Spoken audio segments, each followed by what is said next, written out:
5,000 na lang ang buhay ng pagong na ito. Masyado malaro si Carlito. Pero sisilipin at bibitawan na muna nila. Precious Fight na nagamit din! Nakadalawa na kagad dito ang Team Falcons. Nagkaroon ng extra shield itong si Sanji. Pero mamamatay. Ito yung mga windows na nasi-shutdown eh. Oo, mukhang papasukin na nga dito si JP. Si JP ang mabibigyan! Precious Fight na nagamit din Super Marco ay nakakuha na kagad ng kill. Habang play si Duel mula kay Teddy. Wala siya kasama dito pero makikipagsabayan siya. May up. Spike or yung first tempo ng Phobos. Oh, teka lang! Okay, pumunta rin si Cal dito at Mont ay tumama din. Nagkasabay ng Landshaker. JP ang kanyang hinahabol. Haji ay nakaantabay din. River Manipulation. Economist na! At makakapatay ito si Haji ngayon si Sanford na pinupuntahan nila. Tont ay tatama muli. Nagtatalo na din si Sanford. Pupuntahan niya si Super Marco pero mahapdi na rin ang agad. Pero dito sa gitna may nagaganap din. Sasama na si Cortezi. River Manipulation nagamit na rin ni Haji dito at maiipit din yung mga miyembro dito ng Team Liquid Philippines sa may flex. Dito may nagamit na! Dito ni Telly Super Marco ay nakakuha na rin doon sa itaas ng bahagi. Habang si Carl ay nakabawi din naman. Habang sasama na si Super Makmak. Siya yung inaabot na talaga si Falcons dito. Makakataka si Kyle. Pero sasama na si Carl. Sanford with a kill. Kaya si Super Marco ay makikipagsabayan din. Bakit hindi nakatakaya? Lumapit pa itong si Carl. Kasama ni Telly.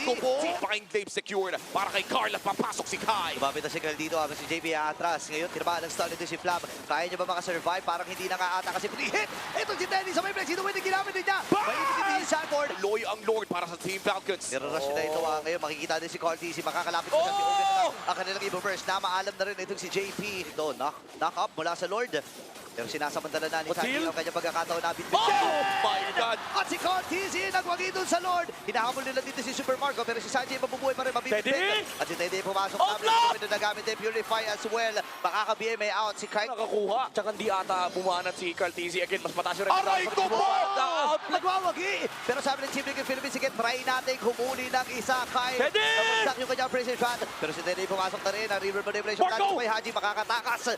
Itong si Carl. Habang si Sanford ay pumasok din. Super Marco with a double. Pero meron siyang ibertali dito at mapapop na rin ito. Dalawa na lang. Oh my God!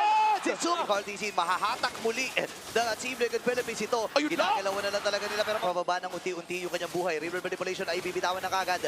Pero ang si Kyle ang magwawagi. JP may ipit. Naka-play si Super Makmak pero sa likod na bahagi si Cortezi. Pinuntahan si Haji. Mabubuhay din naman siya pero napakahati naman si Super Marco. Nagamit niya rin kanyang Wind of Nature. And this time may buhay pa rin si Carlito. Pero nandiyan si Flap. Kyle ngayon ay naghahabol. Sa likod na bahagi si Ogun ay pinuntahan na rin kagad si Cortezi. Habang si Super Marco ataka nila pupuntahan. Teddy makikipagsabayan na. Wala siyang BMI. At when hindi ata sapat ang kanyang movement speed. Pero si Sanford ay dumedepensa na. Siya mauuntian at yung Lord ay nagmamarcha na. Kailangan na kumapit dito ng Team Liquid Philippines pero napakaraming reinforcement mula sa Team Falcons. Mamamaalam din si Carlito.